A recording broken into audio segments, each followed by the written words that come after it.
On peut l'appeler comme ça?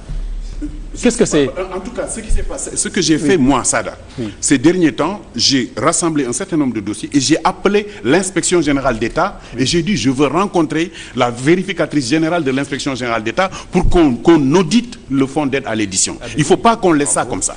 Ça ne peut pas se passer comme ça. Chaque année, on nous donne 500 millions qui disparaissent.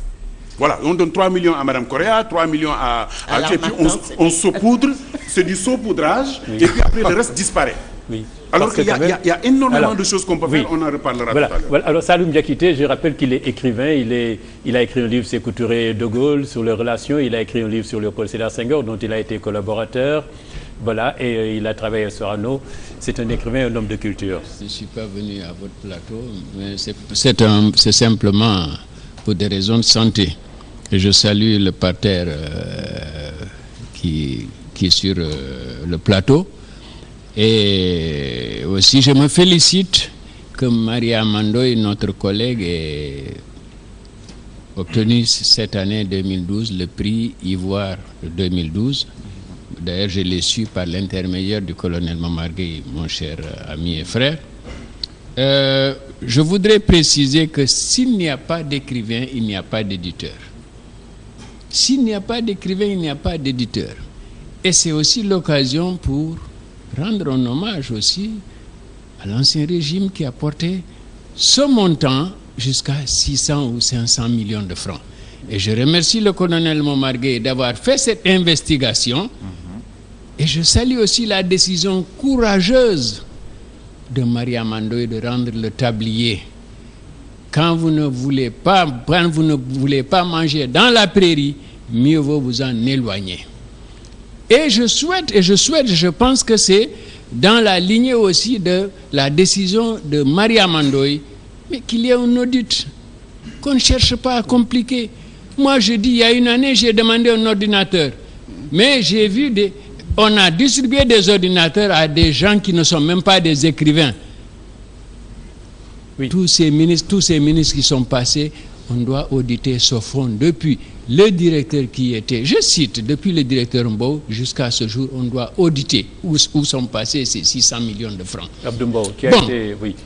Sada, excusez-moi. Ensuite, le problème qui se pose également, mais il y a des éditeurs fantômes.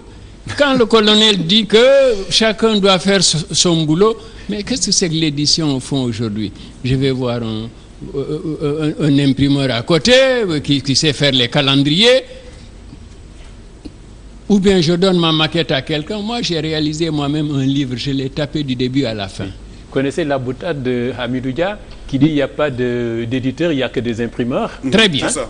Voilà, C'est ça. merci de cet éclairage.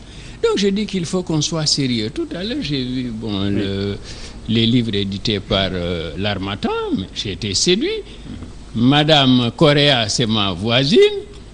C'est ma voisine. Oui.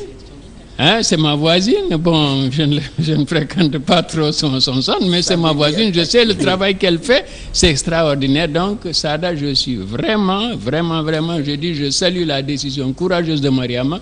Je l'ai lu aujourd'hui dans le journal. Oui. Elle l'a rendu officiellement, elle a annoncé officiellement qu'elle partait.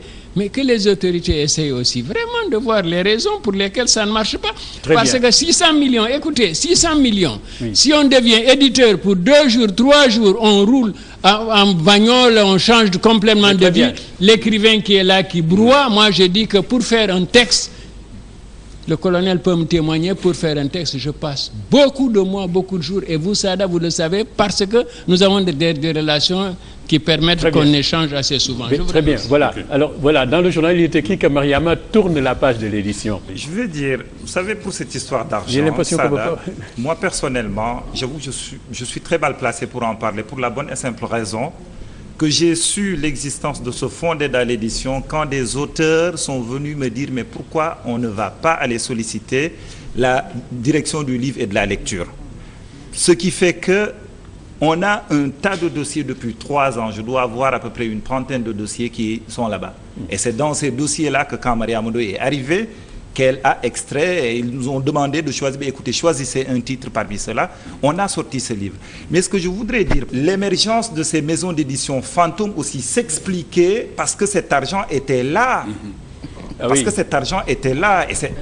Mais il faut le dire. Oui. Mais je veux dire quand même, on l'a dit tantôt, dans chaque métier, il y a des gens qui sont censés le faire. Oui. On ne peut pas prétendre soigner un malade alors qu'on n'a pas la formation de médecin. Voilà. C'est pas plus compliqué que Alors ça. là, vous anticipez même sur le débat sur la qualité. Il y a des livres, vous les lisez, les pages partent. Question d'assemblage. Avant de parler de Oui. la qualité, je voudrais revenir un peu sur ce problème de Oui. l'argent de l'édition.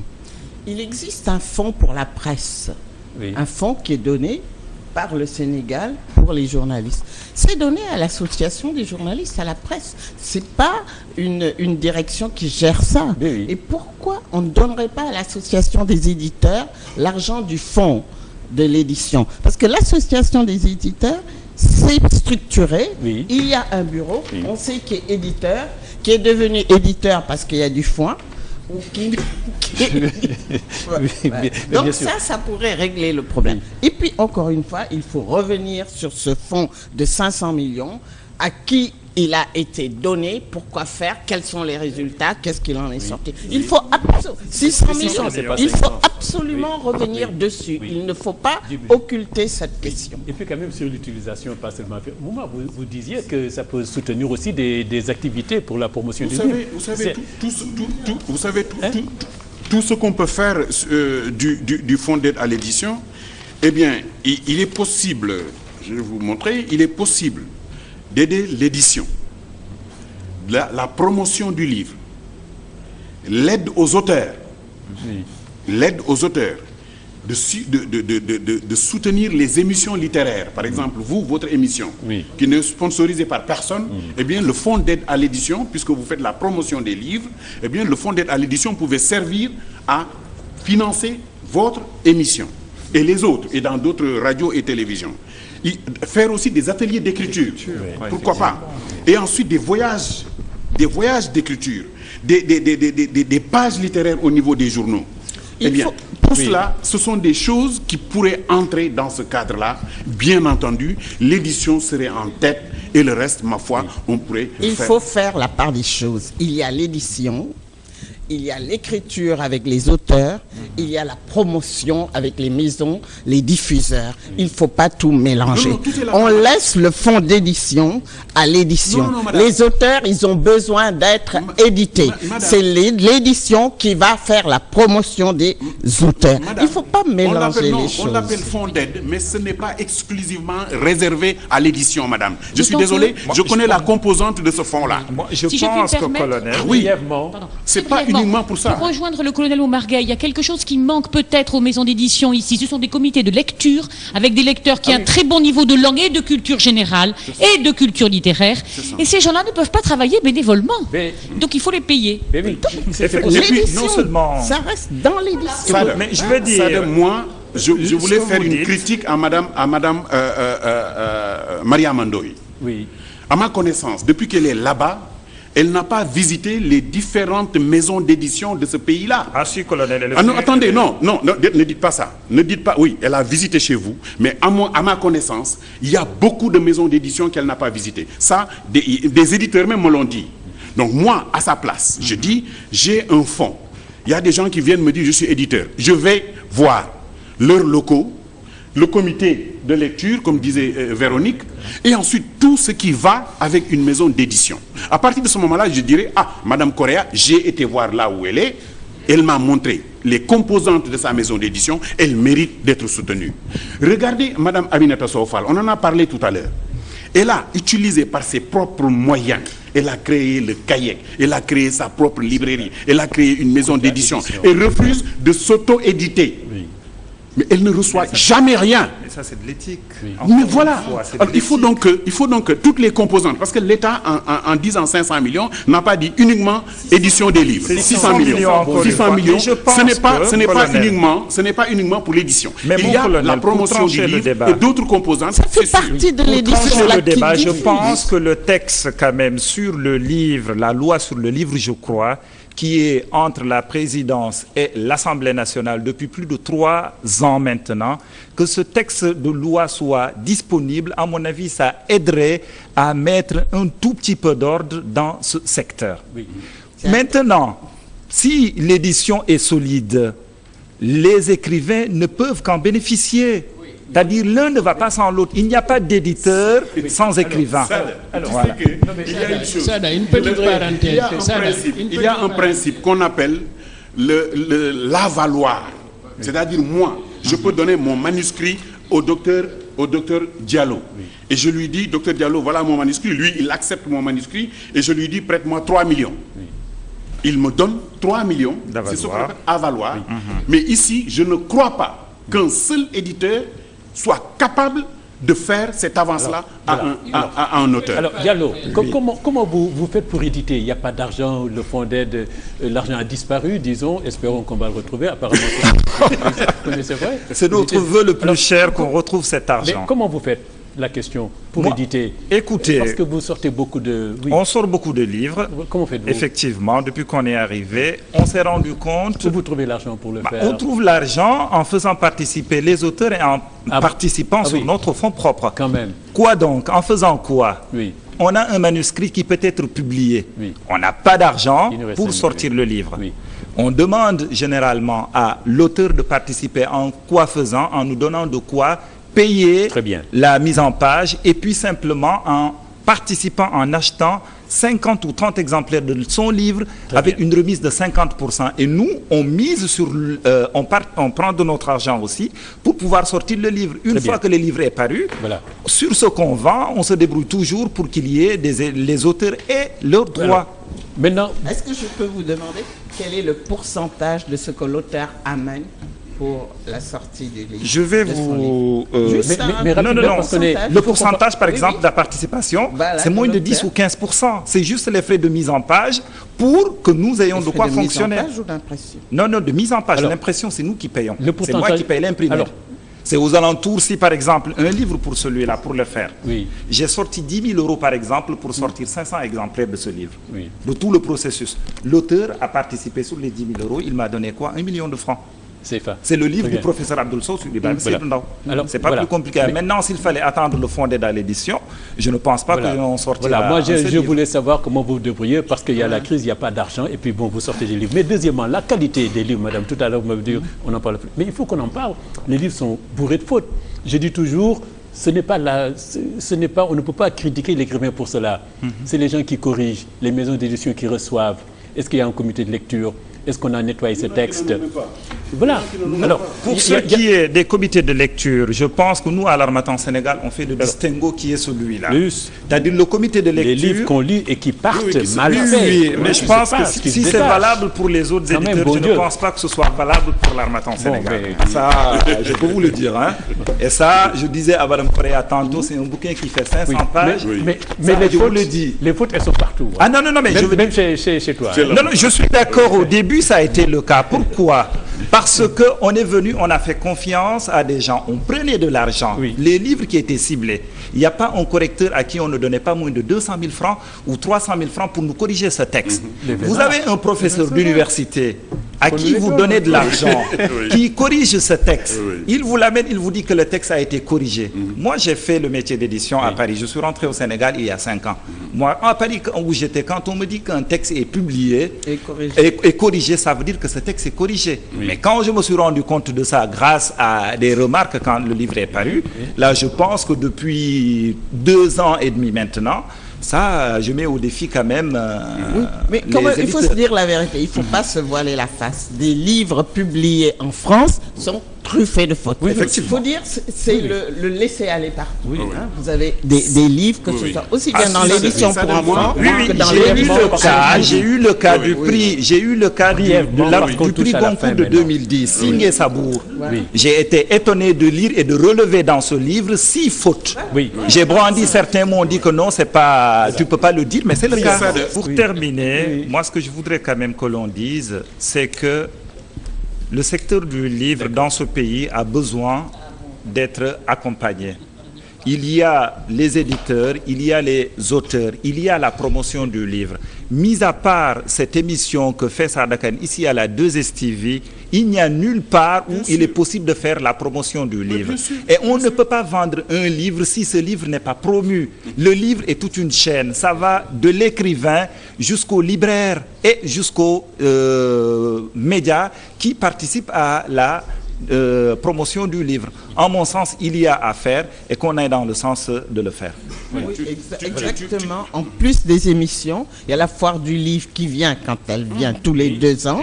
On pourrait avoir entre les foires du livre des manifestations autour du livre. Le fonds d'aide à l'édition pouvait aider à ça. Tout cela, mais au lieu de s'en servir comme fonds politique, ça, il faut vraiment que ça cesse. Je ne sais pas si on s'en sert comme fonds politique. Mais je vous dis, parce que simplement, c'est pas à vous, c'est pas à nous, donc c'est parti quelque part. Alors, c'est la fin. Alors, il faut dire que cette émission, on a parlé de Mariam Ndoye Mbengue. On n'a pas porté de jugement sur sa gestion. Hein? Ah non, surtout pas loin de là. On a tous salué le travail qu'elle a eu à faire. Voilà. Il faut quand même, c'est une dame, voilà, très bien. Oui, donc, moi, je pense... On n'est pas là pour juger les qu'elle soit partie sans avoir personnellement, moi, je lui offre 1 heure d'émission pour parler de tout ça dans l'entretien. On peut parler de ce qu'elle a géré, comment elle voit l'édition et d'autres choses. Hein. En tout cas, elle a plein d'idées. On a saisi l'opportunité pour faire cette thématique sur l'édition est-elle en crise au Sénégal. Apparemment, c'est le nerf de la guerre qui a disparu, l'argent, on ne sait pas où il est. Donc la question, ce que vos doléances, c'est qu'on retrouve cet argent-là. Hein, et puis, que cet argent soit retrouvé. Très bien, merci. Je vous remercie d'être venu donc nous parler de cette crise de l'édition au Sénégal.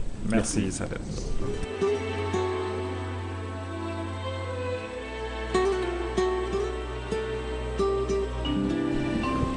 Deuxième partie de cette émission Impression, nous allons voir nos textes choisis, les notes de lecture que nous avons retenu de vous présenter.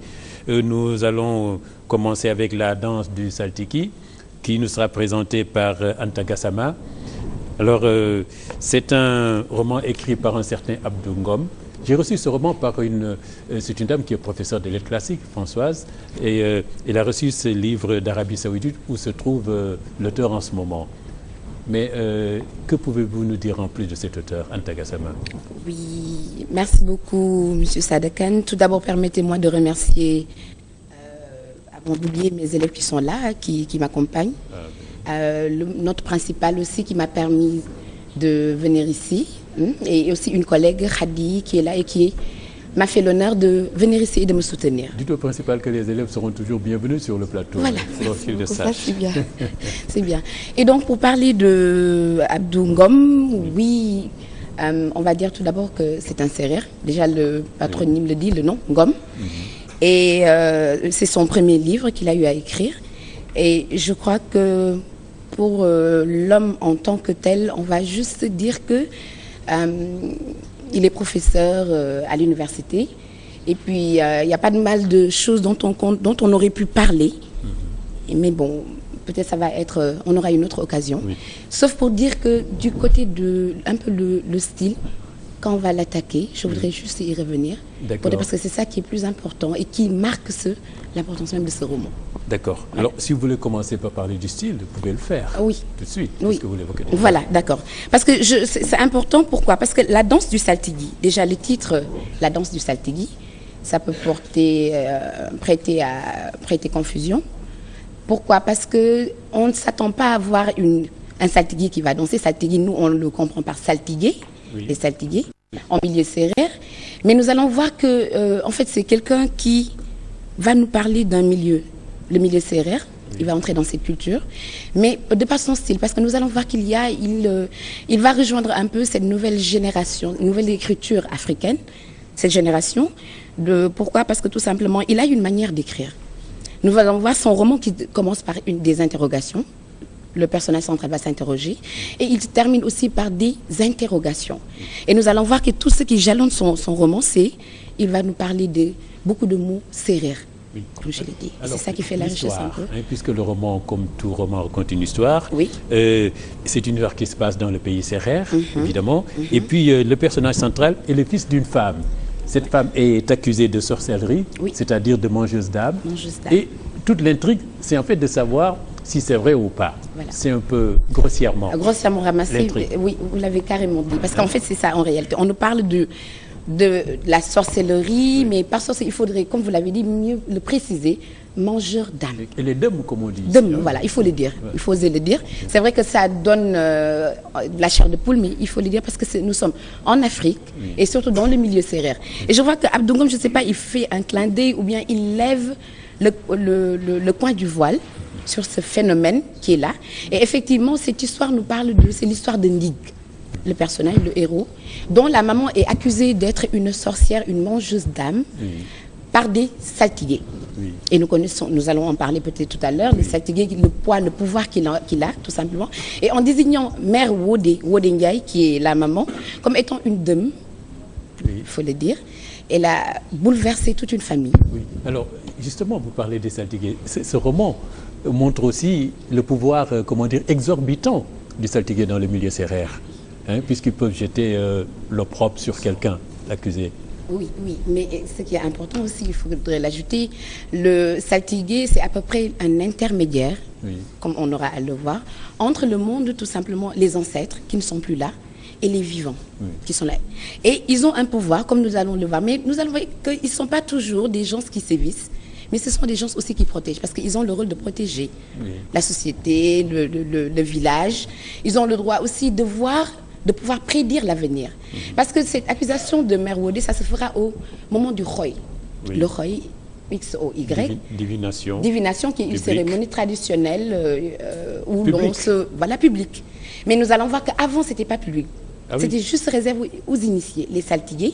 Ils devaient se réunir et chacun devait voir ce qu'il avait vu. C'est la sécheresse qui arrive, ça va être la disette, il y a une maladie qui va s'abattre sur le tout ça. Voilà, et surtout remarquez les gens qui sont là en train de guetter les bébés qui viennent de naître, les dames, qui sont là, les circoncis, les femmes qui viennent juste de se marier. Ça, généralement, on le voit, on dit que c'est à peu près la viande à chercher, entre guillemets, que les gens se m'excusent.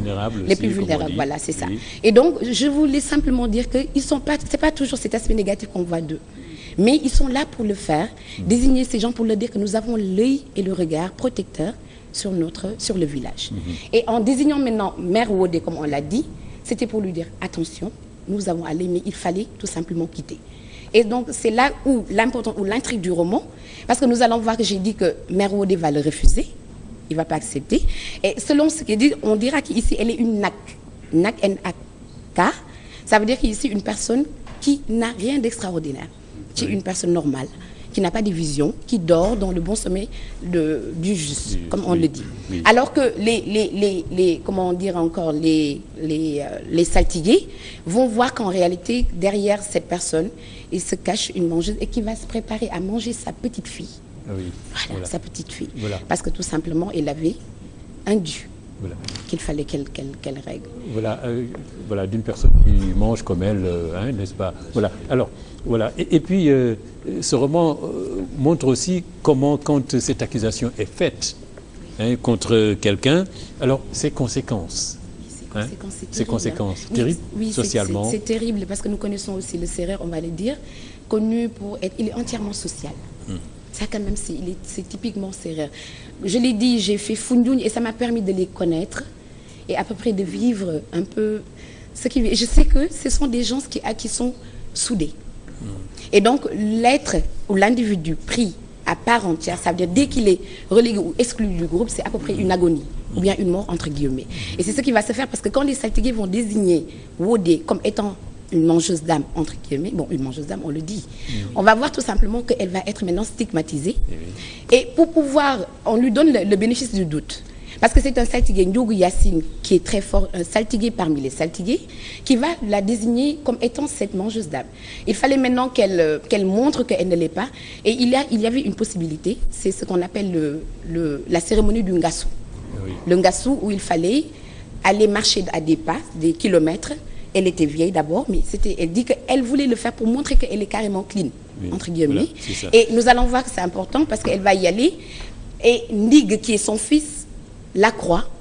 Son mari, qui a vécu pendant toutes ces années aussi, avec 40 ans avec elle, la soutient. Et surtout leur oncle, qui est Cora, ici. Et juste, Monsieur Kane, permettez-moi juste de dire que ce qui est plus important, quand elle va faire ce voyage, pour qui? Pour la cérémonie d'Ingassou, ils avaient besoin de boire une décoction. Ça veut dire que c'était une potion remplie de carcasses d'animaux non consommables. On voyait des pattes de chevaux, des têtes de chiens. C'était mélangé avec des essaims de mouches qu'il fallait boire. Maintenant, si tu clean, ça veut dire que tu n'es pas une mangeuse d'âme. Dès que tu le bois, tu bois ce liquide dans les langues. Dès que tu vomis, on sait que les saltigués se sont carrément trompés et que tu es clean, comme on dit. Mais nous allons voir avec Mère Wodé, malheureusement, tel ne sera pas le cas. Elle aura à boire cette décoction et son fils est là et c'est ça qui fait le charme du roman. Comment Abdou, Monsieur Ngom nous décrit cette possibilité. Tout le monde est là en train d'attendre les saltigués qui sont là et qui sont prêts aujourd'hui à témoigner que Ndiogou Yacine c'est carrément fourvoyé. Et malheureusement, elle va le boire mais elle ne va pas vomir. Ce qui va nous montrer qu'elle était réellement cette mangeuse d'âme. Voilà. Et puis alors, ce roman nous plonge en plein univers sérère. Et puis vous parlez des saltiguis. Alors, il y a tout à l'heure les rois, n'est-ce pas? Ces sciences de divination. Et puis, il y a aussi les pangols. Et puis, il y a aussi l'islam aussi. Oui. Donc, on est en plein syncrétisme religieux. En plein syncrétisme religieux. Oui, je suis d'accord. Parce qu'en fait, généralement, les gens se disent que les sérères sont des, comme on le dira, des tchédos, entre guillemets. Oui. Mais nous allons voir pourtant que ce sont des gens qui ont connu, en fait, qui adorent Dieu, Rog Sen, comme il dit, Rog qui signifie Dieu, Sen, S-E-N, non pas le patronyme Sen, mais Sen, tout d'abord, qui signifie l'unique. L'omnipotent, l'omniprésent. Oui. Et nous allons voir que les pangols, comme vous le dites, ils sont très présents dans ce roman. Et les pangols sont rien d'autre que les ancêtres, les esprits qui ne sont plus là, mais qui sont des intercédeurs entre, comme je le dis, l'être humain, les hommes et ce monde dans lequel ils évoluent, parce qu'ils ne sont plus de ce monde.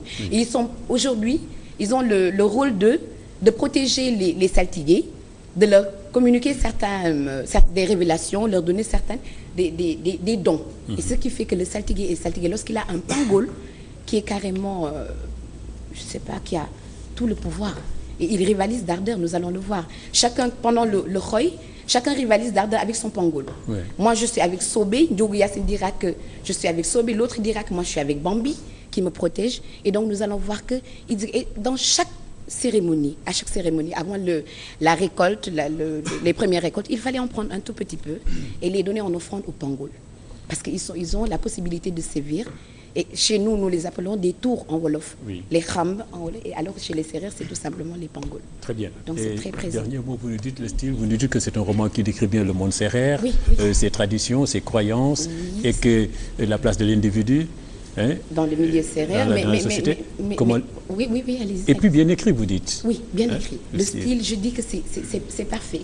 Parce qu'il arrive à maintenir l'haleine même du lecteur. Et c'est ça qui est important chez un auteur. Quand tu arrives à avoir cela, à captiver l'attention du lecteur, à le tenir en haleine jusqu'au bout.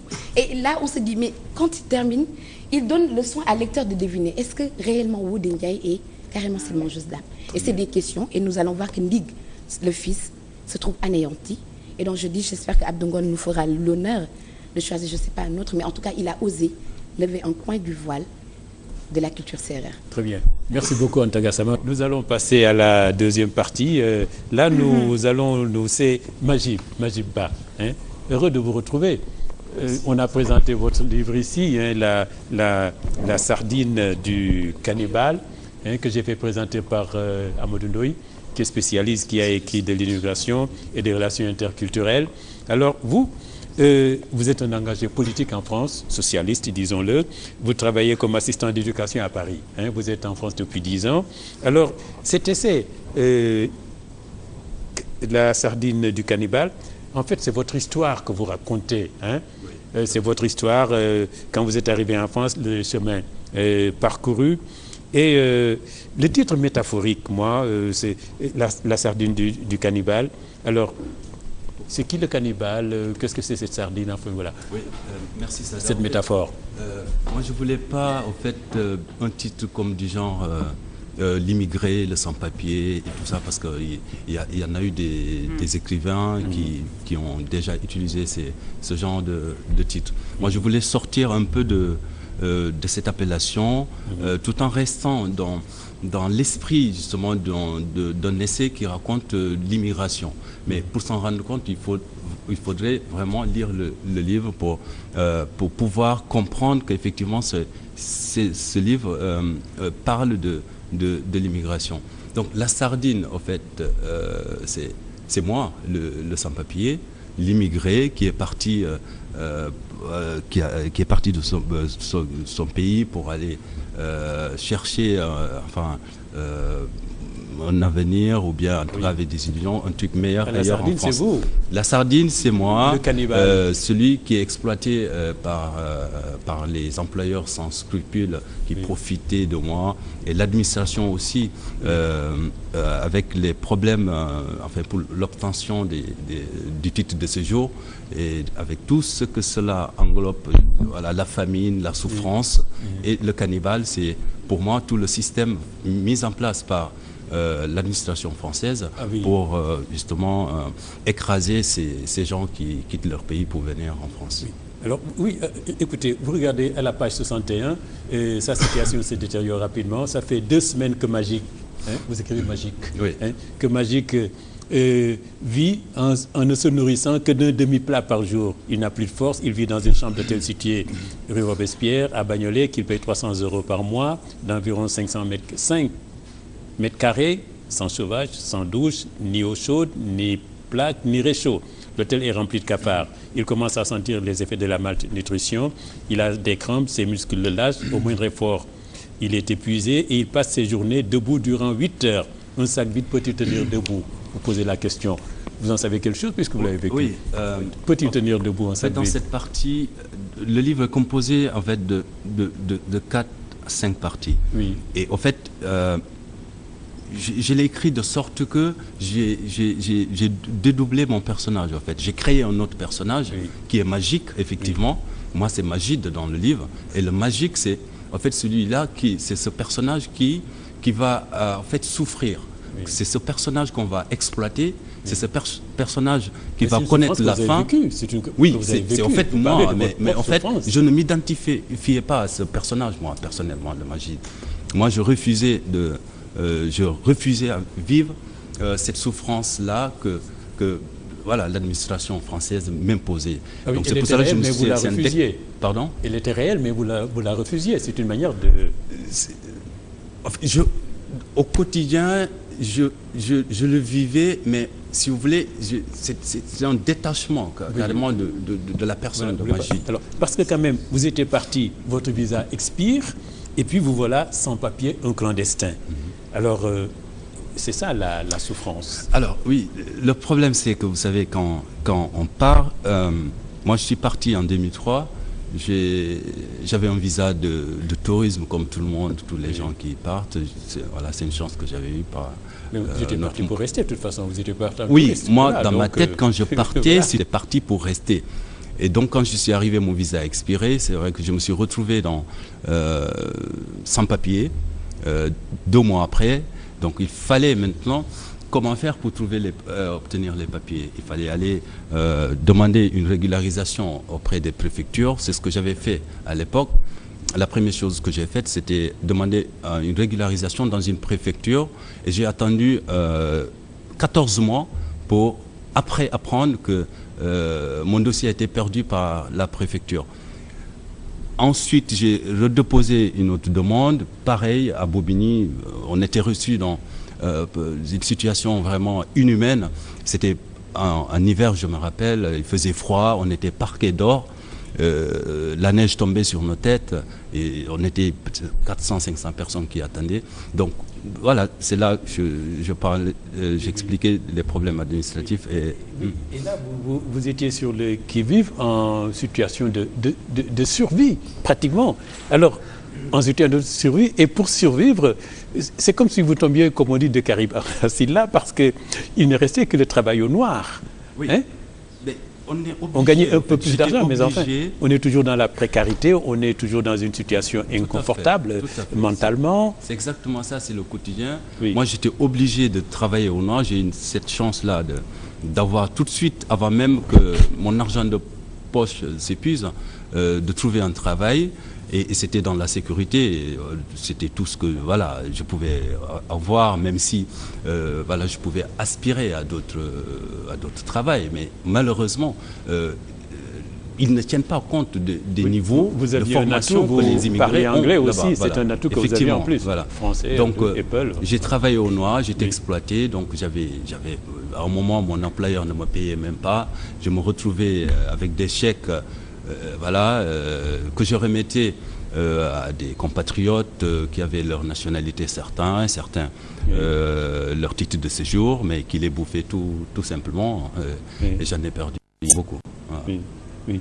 Alors, quand vous attendiez, c'est vraiment la galère. Et puis, quand vous attendiez cette régularisation, vous écrivez « Je me lève, ça fait presque 18 mois que je n'ai aucune réponse de la préfecture.